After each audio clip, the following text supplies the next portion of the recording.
कोरेगाव जमीन प्रकरणी पार्थला clean chit. नोंदणी विभागाच्या अहवालात नावच नाही। मुठे समितीच्या अहवालावर टीकेची झोड। अजित पवारांना राजीनामा द्यावा लागेल। दमानिया कुंभारांकडून प्रश्नांची सरबत्ती। पुण्यातल्या मुंडव्याच्या कोरेगाव पार्कमधील 40 एकर जमीन खरेदीच्या गैरव्यवहाराचा पहिला अहवाल समोर आला। नोंदणी विभागाचे सहनोंदणी उपमहानिरीक्षक राजेंद्र मुठे यांच्या अध्यक्षतेखालील समितीच्या अहवालात पार्थ पवार यांना क्लीन चिट देण्यात आली आहे। कारण या अहवालात पार्थ पवारांच्या नावाचा उल्लेखच नाहीये। मुठे समितीने सरकारला सादर केलेल्या या अहवालात काही निरीक्षण नोंदवत निष्कर्ष काढलेत। जमीन सरकारच्या मालकीची तरी सरकारी जमिनीची नोंदणी कशी झाली याबाबत मुठे समितीने निरीक्षण नोंदवलं, ज्यात विक्रेता खरेदीदारांकडून शासनाची फसवणूक झाल्याचं आणि नोंदणी अधिकाऱ्याकडून पडताळणी न करता नोंदणी केली गेल्याचा निष्कर्ष काढण्यात आला। यात दुसरं निरीक्षण आहे 7% दरानं 21 कोटी स्टॅम्प ड्युटी अपेक्षित असताना केवळ 500 रुपये घेतल्याचं नोंदवलं गेलं आणि त्यातही आवश्यक कागदपत्र जोडलेले नाहीत हे स्पष्ट झालं। त्यामुळे या व्यवहारात शासनाचं 21 कोटी रुपयांचं नुकसान झालं। त्यामुळे मुद्रांक शुल्क माफीस हा व्यवहार पात्र नसल्याचा निष्कर्ष नोंदवला गेला। ई म्युटेशनमध्ये संपूर्ण जमीन जंगम मालमत्ता दाखवून नोंदणी झाल्याचं निरीक्षण नोंदवलं गेलंय। परिणामी ही कृती पूर्ण चुकीची हेतुपुरस्सर कारवाई झाल्याचा निष्कर्ष काढला गेला। खरेदीदारांनी आवश्यक प्रमाणपत्र दिलं नाही, वेगळा मसुदा तयार करून नोंदणी झाल्याचं निरीक्षणात आलं, ज्यातून दिशाभूल आणि फसवणूक झाल्याचा निष्कर्ष नोंदवण्यात आला। या अहवालातून जमीन खरेदी व्यवहारात गैरव्यवहार झाल्याचा ठपका ठेवण्यात आला, पण ज्या कंपनीने ही खरेदी केली त्या कंपनीचे 99% शेअर ज्यांच्याकडे आहेत त्या पार्थ पवारांना यातून आश्चर्यकारकरित्या वगळण्यात आलं। या अहवालात पार्थ पवार यांच्या अमेडिया कंपनीचे 1% भागीदार असलेले दिग्विजय पाटील, जमीन लिहून देणाऱ्या शीतल तेजवानी आणि उपनिबंधक रवींद्र तारू यांचा उल्लेख आहे। दिग्विजय पाटील आणि शीतल तेजवानी यांच्यावर गैरव्यवहाराची जबाबदारी निश्चित करण्यात आली। तसंच भविष्यात असे गैरव्यवहार होऊ नयेत यासाठी मुठे समितीने शिफारस देखील केली आहे। पण स्थावर मालमत्ता असलेल्या जमिनीला जंगम मालमत्ता दाखवून व्यवहार करणाऱ्या महाभाग अधिकाऱ्यांचे गॉडफादर शोधण्याची मागणी आता केली जाते।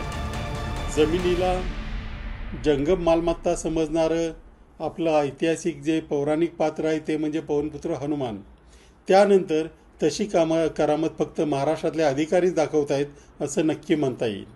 पण पवनपुत्र हनुमानाने एका चांगल्या हेतूने ते काम केलं होतं, परंतु हे जे प्रशासनातले बजरंग आहेत यांचा राम कोण आहे ते माहिती नाही। सगळे मोकाट फिरत आहेत, अगदी सांडासारखे फिरत आहेत।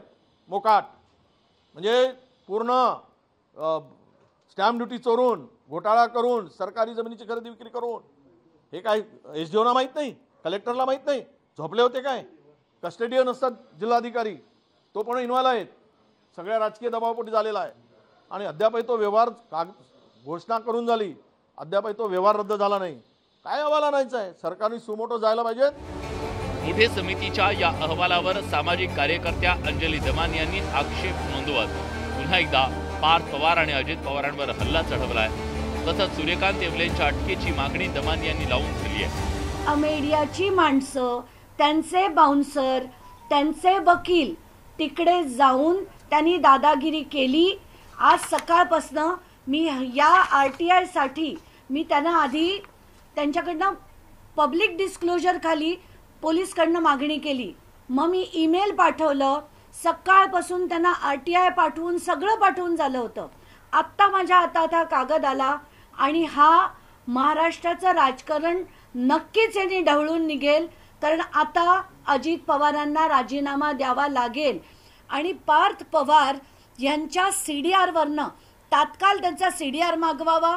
त्याच्यात ते जे कोड येतं त्याच्यावरनं 2.5 किलोमीटरच्या पेरिफेरीमध्ये पार्थ पवार कुठे होते याचा देखील शोध लागेल, ही माणसं कोण होती याचा देखील शोध लागेल आणि आत्तापर्यंत जे पार्थ पवारचं नाव FIR मध्ये घातलं गेलं नाहीये ते होईल।